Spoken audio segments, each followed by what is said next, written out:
I'm Shanna Martin, host of the Tech Tools for Teachers podcast, a part of the Education Podcast Network, just like the show you're listening to now.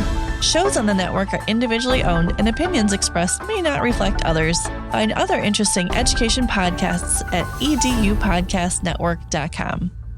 Coming up on episode 226 of the House of EdTech podcast, I'm going to be giving you insights from school district tech leaders from a conversation I had at ISTE Live 2023. We're going to talk about cool new threads. We're going to take your video call presentations to the next level. And I've got a House of EdTech VIP who I met and fed at ISTE. Strike up the band.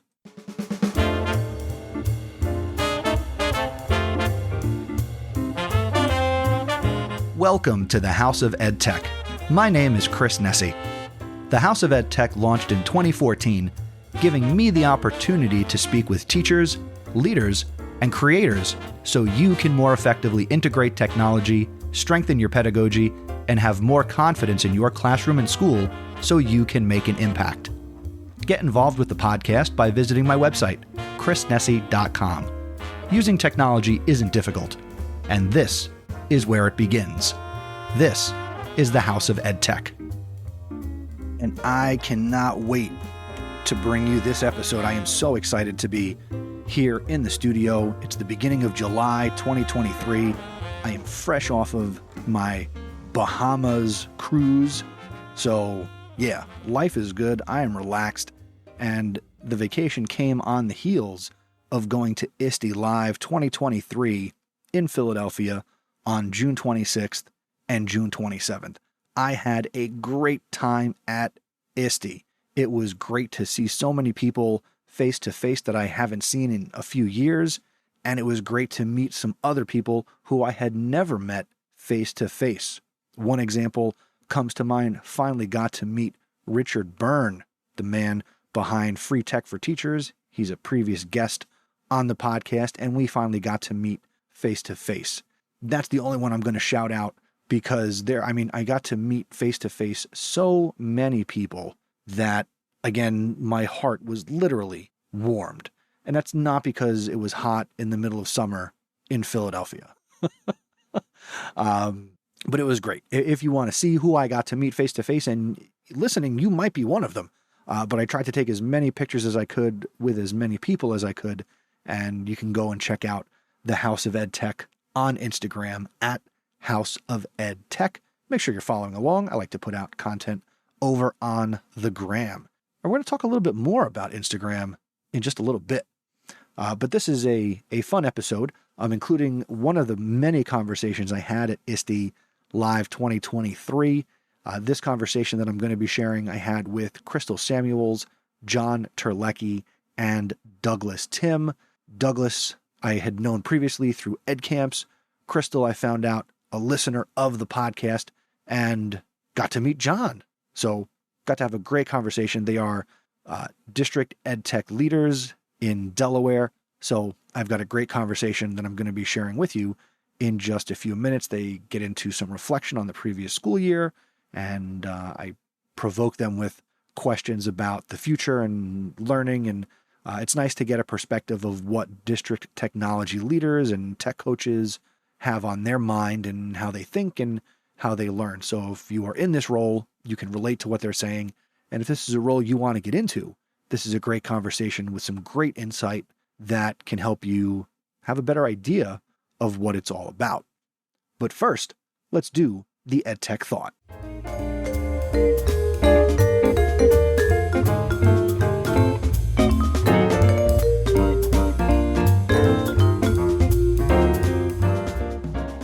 Today, I want to focus on a new platform that has been creating quite the buzz in education and the world. It's called Threads. This is the new app built and offered by Meta through Instagram, and it is designed to share text updates and join in public conversations.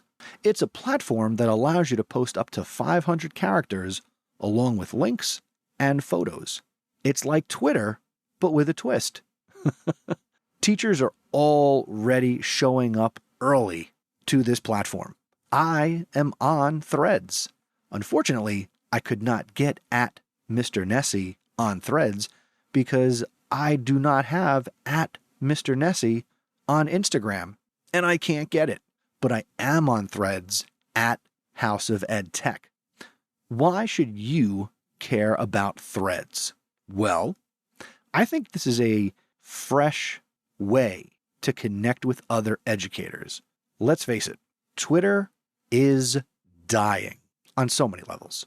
Now, while Instagram is great for visuals, it hasn't been the best platform for having in-depth conversations or linking to resources or websites. Threads changes that. It's going to be much easier to give credit to sources when you share things.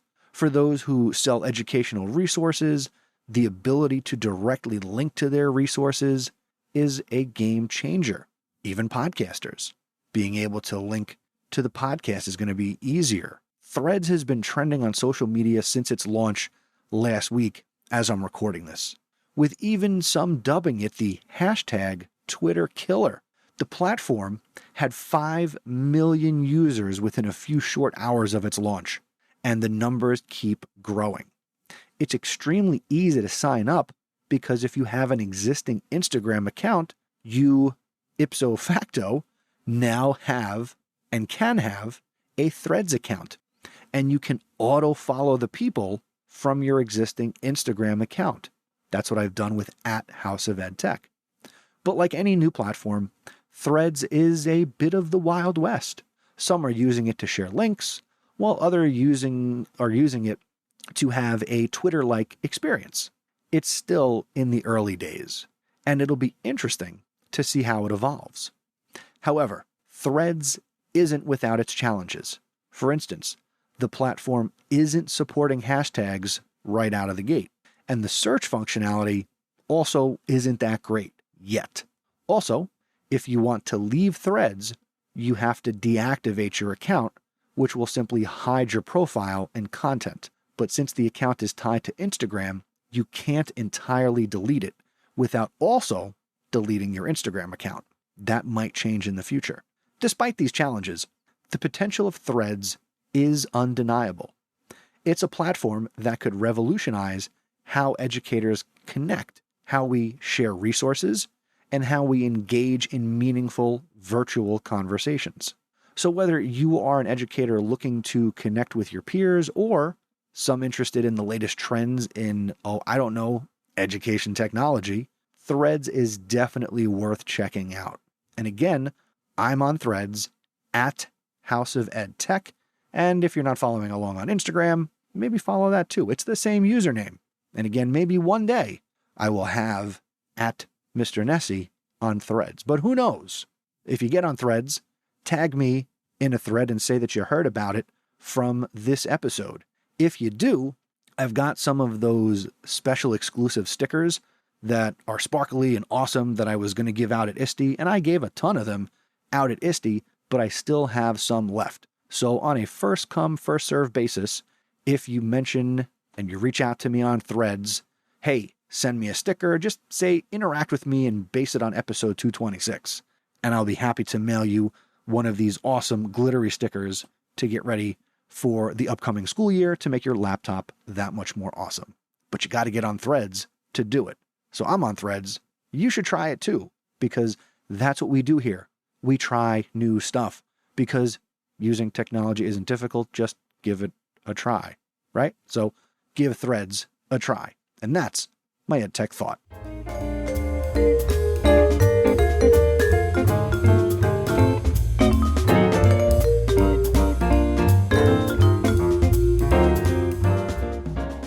Now for this episode's recommendation. Did you get that? That's what I want to recommend to you. The app. You can find it at mmhmm.app. This is a fun one, okay? And I hope that doesn't get annoying because I'm going to do it a lot. It's a dynamic tool designed to bring your virtual classrooms to life and make your lessons more engaging and memorable. It's user-friendly, so you don't need to be a tech whiz to get the hang of it. It's something you can easily try. I I don't know how I can take myself seriously as I talk about this. Why do they name things like this? All right, let's do this. mmhmm offers everything you need for virtual teaching and asynchronous learning. You can present yourself on screen alongside any content, share your screen, or import a presentation. You can choose from hundreds of backgrounds to make your virtual classroom more vibrant. With mmhmm, you can join video calls on platforms like Zoom, Meet, Teams, Webex, and any platform that allows you to select a virtual camera. You can host interactive activities and discussions, making virtual lessons or meetings more engaging. You can record your lesson or design a custom video sequence. This feature allows you to edit as you go and record over any mistakes easily.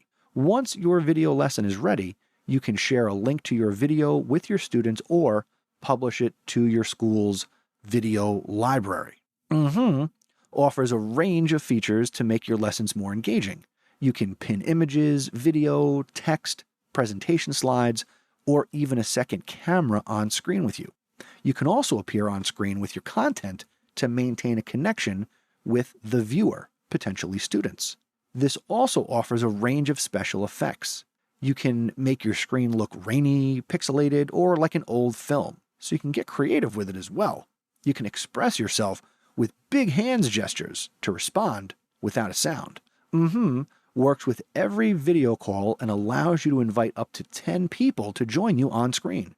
This feature can be great for small group activities or breakout sessions. Once your video lesson is ready, you can publish your video to the cloud, or you can send links out for people to view.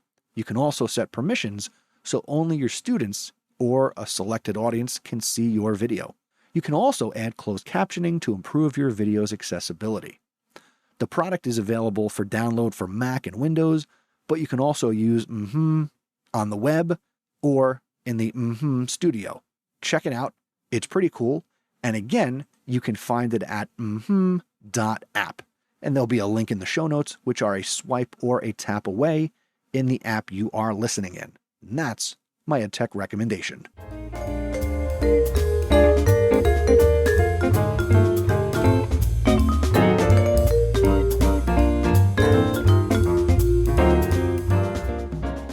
All right, so as I said at the top of this episode, and based on the title, I've got a great conversation that I had with Crystal Samuels, John Terlecki, and Douglas Timm. There'll be a link to all of their contact information that they talk about in the show notes, which again are a swipe or a tap away in the app you're listening in, or go out to chrisnessy.com/226. And now, my conversation from ISTE with Crystal, John, and Doug.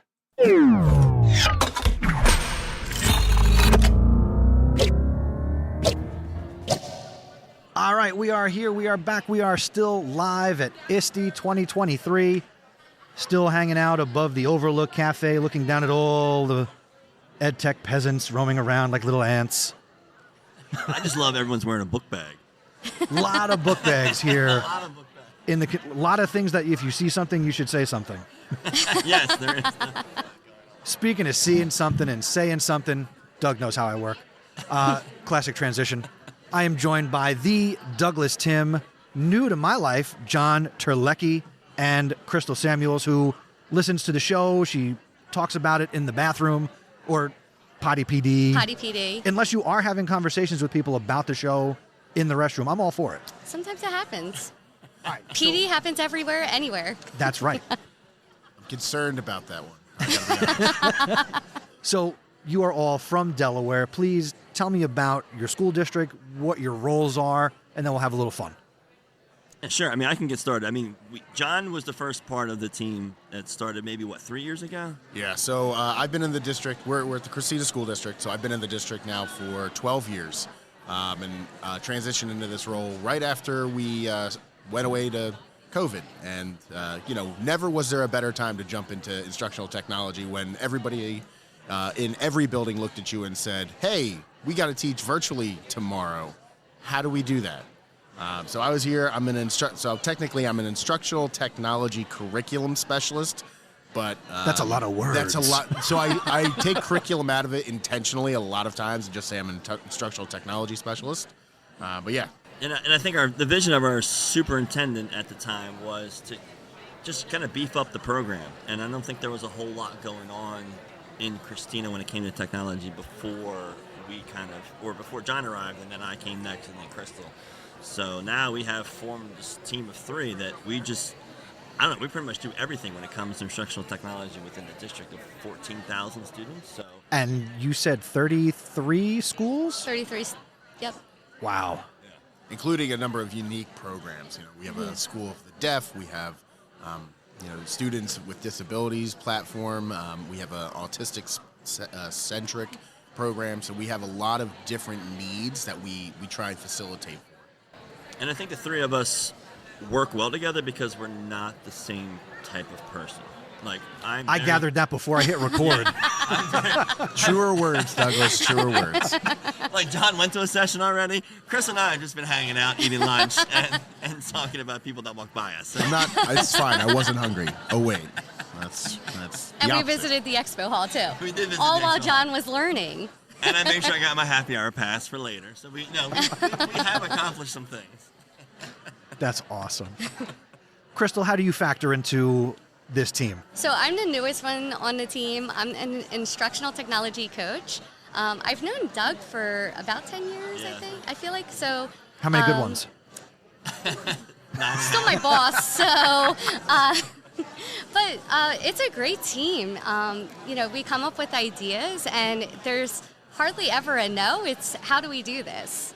And I think that's the thing that I like the most about this job, this position, and this district. And the one thing I'll say too, at least for these 2, as much as me, we have receipts. I think in a lot of spaces like this, you have people that talk a lot about stuff that they do.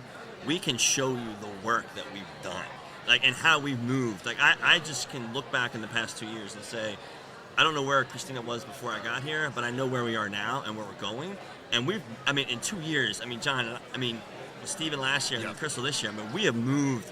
People look at us and remember when Aaron saw us in the hallway that one day and was like, that's the power dream team right team. there. That's right. That's it. The 3 of us have moved the district probably more, I can safely say, than any 3 people probably, I don't know, in the direction that we're trying to go. I coming from the classroom where, we had an LMS that maybe 1 out of 8 were using pre-COVID, and to now it be the primary source of giving content along with giving them new communication tools, new ways to do presentation tools with Nearpod, and relying on Google, all of the initiatives that we have taken and pushed forward to improve the flow and the usage of technology and the integration of technology in the classroom, I think is second to none over the last 3 years. Yeah. We had nowhere to go but up, too, which was also nice. Yeah, that did help. That always helps when you only can go up, right? But I think we're in a good spot now, and I think we're really kind of hitting our stride. So, I don't know. I'm very proud of these guys. And you should be. I don't really know. I'm just kind of agreeing. Yeah. But I imagine you should be proud. Let me ask all of you this. So you mentioned receipts. If you look back at just the last year, for each of you, what is something that you had a hand in directly that you look back on the last school year that you're most proud of, that you made happen, you facilitated, something that worked that maybe you were unsure of? What is, for each of you, one of these receipts for the last year? I'll start, and it's not to be mushy because she is a giant pain in my rear end. She's also sitting right here. Oh, it's bringing her into this team. We are live. We're in the same. I don't. It's fine. I'll say it looking right into her eyes. She knows this. No, it's bringing Crystal in. We've done some incredible work as a group, and that's not possible without Dr. Samuels being there. I would say Doug and I are big ideasmen. We take very different approaches to how we want to accomplish things, but the meat and potatoes is the fact that anything that we come up with and we include Crystal in, it gets done because Crystal's there. Not that we're not doing the work, but Crystal is there, it's gonna get done. I think that's mostly because I put things on your Outlook calendar and you're like, oh, now we need to work on this. Listen, somebody's got to keep this circus in line, so. It's a mild circus. No, I would say the one thing that I could lean into, sorry, I got this cord up, is we've pushed our relationships too. for me, it's all about, like, technology is really important, but if people don't know that you're coming from the space that you're going to, like I said, back up what you do and say, or do what you say you're going to do, and then go and meet with them, then nothing happens. So we've had a couple of big, like last year, we visited every single classroom in the district. This year, we visited every single coach in the district. So next year, I don't know what it's going to be, but it's going to be something like a big splash to say, hey, we're here again. Like, this is what we need to do. And just develop those relationships so that we go into different buildings. Like, I don't go in and necessarily, like, people are like, hey, Doug. Like they know, like, it's Terlecki, it's Dr. Samuels. Like, there's no, like, weirdness. Like, you go in and, like, hey, I'm here to go see so-and-so. And it's like, hey, Dr. Samuels, hey, Mr. Timm, whatever. Actually, no one calls him Mr. Timm. They all call me Doug. Whatever. It's, like, that's good. Or they just call you Tim because they never know which name is your first or your last name. But that's good. Like, that's what I want. I want that to be, like, I want comfort level. Like, I'm not district, although I work for the district office, I don't want to be known as a district office person. And I think the same thing for these guys. Like, we're with you, right? We got to figure it out. If something's broken, we'll fix it, right? But I don't know. I think that's what would lean into the most this year. I think it's good. So. I think for me, I think it's all the initiatives that we worked on to make it easier for our teachers to be more present for the students and be more supportive. And we're just putting the tools in their hands and trying to make it more accessible for them. And we're really focused on that as a team. So I think that's one thing that I'm really proud of that we do. I'll throw one more in there just because I totally took the easy route out and saying bringing Crystal in. One of the things that I am the proudest of is the way that Crystal and I present professional development to the staff. For a long time, whether it was live, whether it was some type of asynchronous thing, it was PD had gotten to that repetitive point of like, okay, we did this, let me just sign the form or let me check the box. And I feel like one of the things that Crystal and I have done is kind of put our money where our mouth is. We want you to be, as teachers, to be interactive, to be engaging. How do we not present professional development in that same manner? And so going to locations, having handouts, doing blended learning, having takeaways that they can go back to their classroom and try out. Like, we have really tried our best. Any PD opportunity that we've had, we try and make it a meaningful situation. I think that's really something to be proud of. So you're not just going in and lecturing with boring slideshows. Hard to imagine. With no time to play. Like, you're creating valuable opportunities. It's a novel concept. Yeah. Folks, if you're watching this or listening to this after rewind, re-listen, and do it that way. The other thing that's funny, though, even with, like, small things, like, I remember you came up with a one-pager for the custodians and how to access a certain system that forever has been difficult for them because they don't get on it often. So, like, we just come up with a one-pager for you guys to, like, click here, click. I mean, like, little stuff. Like, it wasn't super, like, the attendance wasn't great, but we had an opportunity every Tuesday and Thursday for secretaries to come as like a workshop, like from 12 to 1, like learn about Google, learn about Microsoft Outlook. I did a great session with a secretary, I'm not going to name her, but about Outlook. And she didn't know all the tools within Outlook. Like, it's like there's a lot of things that you can do in Outlook that can make your life 1,000 times easier if you just play around with it. So, I think it was just one person, but it was a great 35-minute session to just get her moving forward. And then she can then spread the word, like, we're doing good work, and, like, she can help out other people. So, yeah, we've always found a way to meet people where they are and to get them what they need at the right time. And I think that's something else. And I think what that also speaks to is the amount of times prior to these kind of sessions, whether it's teacher, custodian, secretary, nurses, there's always that, oh, you guys are helpful. Like, it's never just assumed that the tech people who are there to try and teach you how to use the technology are going to be helpful. It's always this assumption of like, oh, it's going to be too difficult. Oh, they're going to be talking to me in these technical words and I'm not going to understand. A lot of people are afraid of you. Yeah. Yeah. Yeah. And then we show up, and then when they leave, they're like, wow, like, they're really helpful. And you almost want to be like, yes, that's why we have jobs. Like, that's what we want to do. So I think that to Doug's point, that's one of the biggest takeaways of these small little initiatives that we continue to push forward that really aren't small. They're trying to bridge those communication gaps between the unhelped in the past. I like to tell people that I'm not a formal tech coach, but I'm that guy in my school. I always like to tell people, and I sum it up as, I can speak geek, but I can also speak people. And you just got to break things down sometimes, show them the value. So we reflected. Let's look ahead a little bit. Mr. Timm, Yes. you talked about making splashes the last couple of years and, what might the 23-24 school year hold. So what are some things you're looking forward to innovating or bringing to the teachers that you support, the administrators, custodians, secretaries? What's coming that you guys are excited about? I mean, we talked about it a little bit, but I would say the one thing is really to just work with. So I've gotten the most for my own benefit and helped other people when I've actually worked with a person in the practice of teaching. So identifying a school, like we have a school right now that we're going to do a little bit of an Apple initiative with, and that might be the place to go, but there may be another teacher or two out there that like we can actually say like, let's work with this person and can we create a wonderful blended learning environment that we can then support and then use that as like a guide to then push around the district. But that's kind of like what my thought is, because we met with all the coaches last year, and I think they're a really good, a useful people for us to use. But then how do we get them to then, how do we make it a bigger thing? Like how do we make it, scalable so that we can push this out in the district? So I don't know. I think we just need to find a few people that we can work with and then just say, hey, this is where we're at, and go from there. I mean, I think that's kind of my thoughts. I think our best target group is the admin. Well, Get the building it. administrators. That's it. We talked about that too.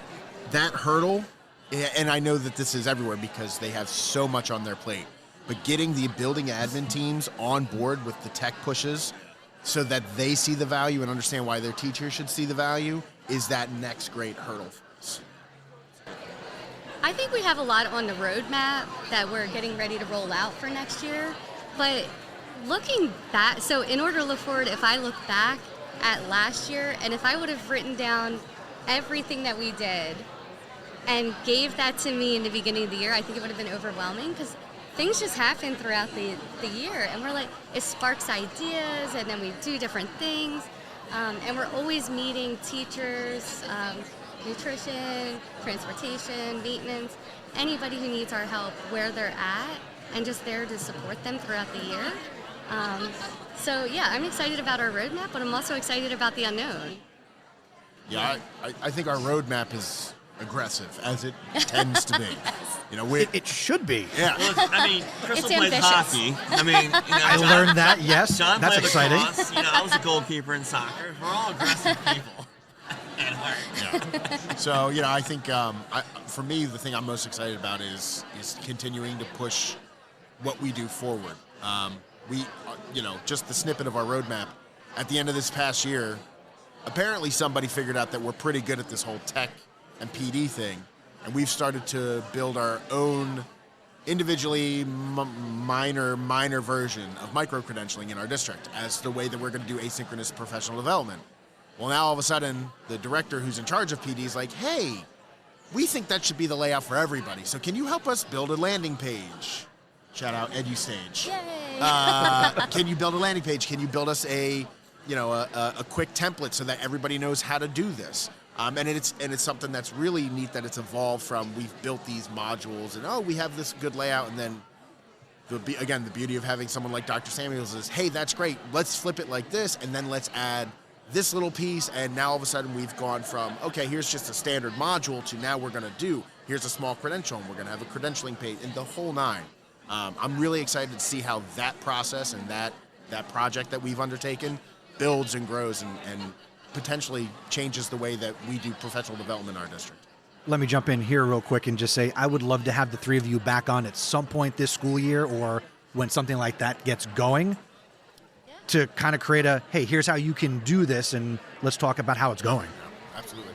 Yeah, I mean, we took a very systemic approach to it and have played with it, and we've gotten tons of feedback, both positive and negative. But Yeah, we ran a tiny pilot. We were able to get our new teachers. Is that one of those short jokes you were talking about? Right over my head. I was going to say something when you said the bar was low.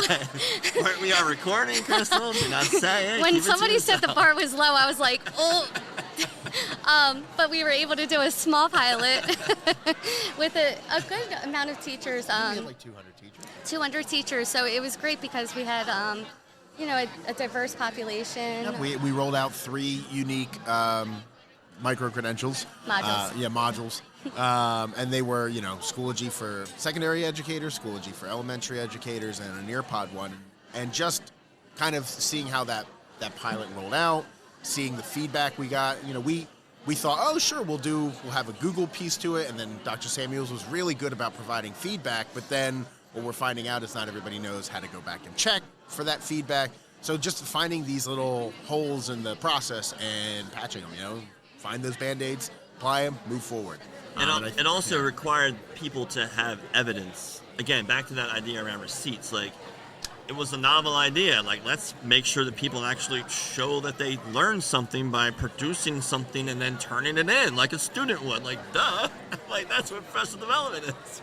Yeah, it's surrounded more around, like, project-based learning, rather than just a, check off, oh, yeah, I did this. So or we kind of... video or something. Yeah, just watch this video and then say that you did it.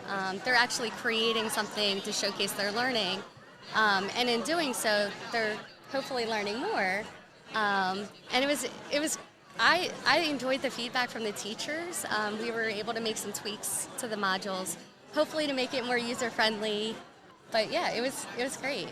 She says she enjoyed the feedback. If there was this equipment in my office some of the days. Sometimes the door was closed. Right. That's all. There was a few Sometimes breaths. the door was closed. Yeah, and then it was a few minutes before I could respond sometimes. But, F-bombs were dropped. All right, so we reflected. You made some predictions. But based on something you all talked about how you support teachers and some of the initiatives and what you're looking to do even through these predictions, how are the 3 of you continuing to learn and grow, and how do you push each other maybe, or what are some of your goals here at a conference like ISTE? What do you want to get support? What are you trying to get better at? Everything. So, yeah, I was going to say. It's too easy. All the things. All the things. So I'll jump on that first. So one of the nice things for Dr. Samuels and I is our state has our own state-level team that brings in folks like us from all the districts. And what I love about that is you hear at every one of these meetings 1 or 2 things that are new that another district is doing. This year we jumped in on Glide apps and no-code app building as ways to support my team here. As somebody who was new to a district role and going to buildings, like Doug was really good about going in and like, oh, I know I need to meet the secretary, I need to meet the admin teams here. And so for me, it was like, well, let's build an app that showcases just who everybody is. Like something simple like that, but that's a small idea that we got from our team at the state level and went, hey, how can we make that meaningful? And now we're in the process of building an inventorying system for our students with autism and other learning disabilities so that they can go around and inventory the snacks that they hand out to the other classes or inventory the academic needs stuff. And so just taking that small little tool and learning about that and building that into what we do, I think is a game plan for us moving forward. Today I went and did some stuff around iPads, as we're going to do an iPad pilot this year, and just figuring out how we can use some of the assistive tech that's built into that technology and support our K-2 students. I think stuff like that, moving that bar forward, that's how we can get better. Yeah, I would just add, I just think that the 3 of us are a good model for our district on how to collaborate, move things forward, have an initiative, and then actually follow through with it. For me, it's as much as getting from the top down and then making sure that the classroom, like the ideas from district office, actually have an effect in the classroom. That's kind of where I see my role a little bit. But yeah, just like John, just learning new stuff, talking to people. ChatGPT did not exist last year. Right. What is ChatGPT? I'm kidding. And it is just taken over. It's amazing. So, just things like that we can bring back to our staff and help support them in the classrooms and maybe make their lives a little bit easier and spark something with our students. So selfless. Yeah, we're also lucky, I think. we are given a lot of autonomy. And I think that is something that, I mean, we certainly have our complaints and blah, blah, blah, blah, blah. But in reality, in the places that I work, we are given a lot of autonomy to kind of make decisions and do things that we think are right. And people above us trust us to make the right decisions. And I think that's something that I can't say enough about. Because if you don't have that, then you're kind of just stuck. No matter how smart you are, how innovative you are, if you don't have someone saying, yeah, go ahead and give that a shot, then you're kind of just stuck in the mud. So, I don't know. I do feel lucky in that way, too. We have a pretty good boss, too. You don't say that. You don't say that on air. Now it's on record, and he gets to reference it back. Minute 13:45. There you go. He's just going to keep playing that back over. Good boss, good boss, good boss. Nice. All right, so I have had a blast talking with all of you and having you share. So for somebody who's watching this or listening, how can they connect with you? Twitter, Instagram, how can they get to you guys? So my Twitter handle is my name, at Crystal, Crystal, but I shortened it and took out the tall. So it's just Crys_Samuels, Samuels. Mine's pretty easy, at Terlecki_EdTech. And then we have a CSD Technology, at CSD Technology, and then I'm at Tim Doug on Twitter. Do you want to do your Instagram, since you do post some of our EdTech stuff there? It's the same Instagram. Yeah, I have the same handle for Instagram and TikTok. Good branding. Well done. Crystal's the only one who's got the slew of them. Doug and I reminds us all the time, like, we need to take a picture here. I'm like, yes. Yeah, Speaking of which, we need to take a picture when we're done. Absolutely. All right. Thank you guys for being here. And again, we're going to bring you back. We'll talk about the micro credentials. And thank you for being on the House of EdTech. Thanks for having us. Awesome. Yeah, thank you.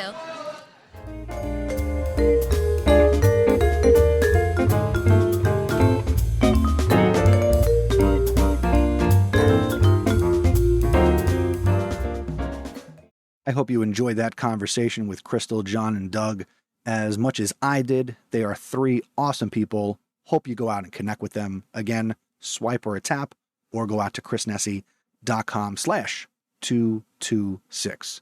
And now it's time for this episode's House of EdTech VIP. And I want to give a huge shout out to Nicole Lips. She is on Twitter at Nicole Lips, Lipps. Nicole is a seasoned educator with a passion for integrating digital tools and resources into education. Her goal is to revolutionize the way we teach and learn, and she has a proven track record of successfully leveraging technology to enhance student engagement and achievement. Nicole takes a large amount of pride in leading other educators on this transformative journey. Her expertise extends to designing interactive lessons using Canvas and Google, creating engaging videos, and developing many EdTech resources.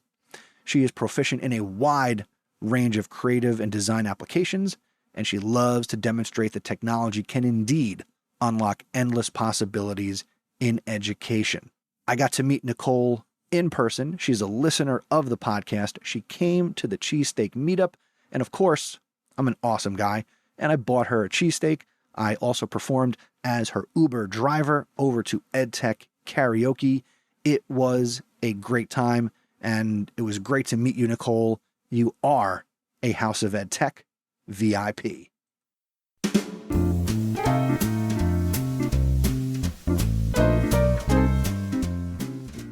Thank you so much for tuning in to this episode of the House of EdTech. If you haven't already, I invite you to subscribe or follow the show so you can make it a part of your anytime, anywhere professional development. If you listen to this show on the Stitcher app, well, they're going away real soon. And I invite you to continue listening to the show in another podcatcher. If you are on iOS, I strongly recommend Overcast or Cast-O-Matic.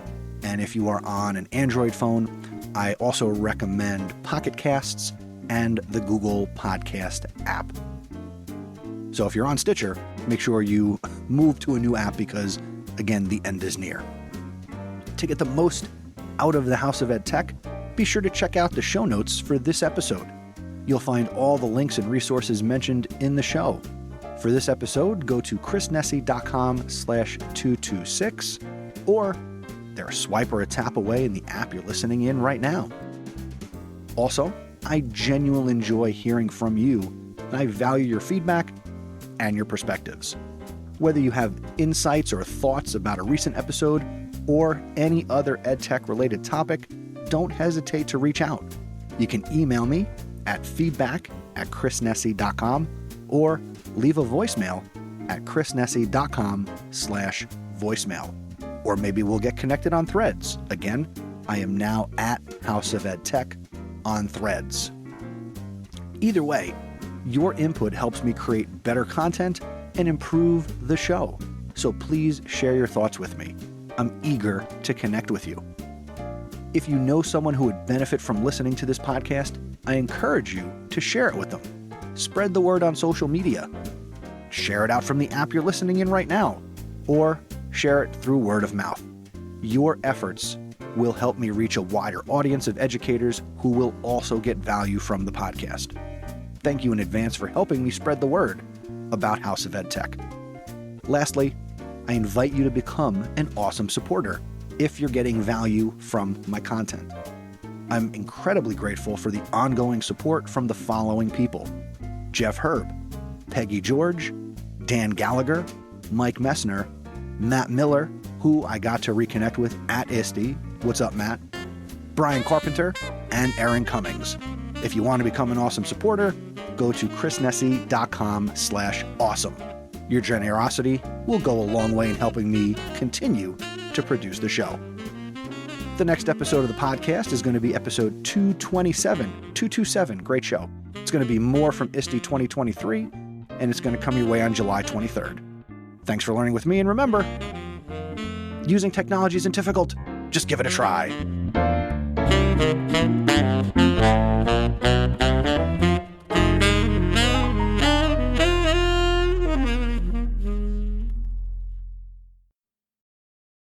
Again, don't forget, if you're on Threads or you go over to Threads, tag me, thread me, I guess that's the term, and let me know that you heard about Threads from this episode, 226, and I will send you an awesome, sparkly House of EdTech sticker.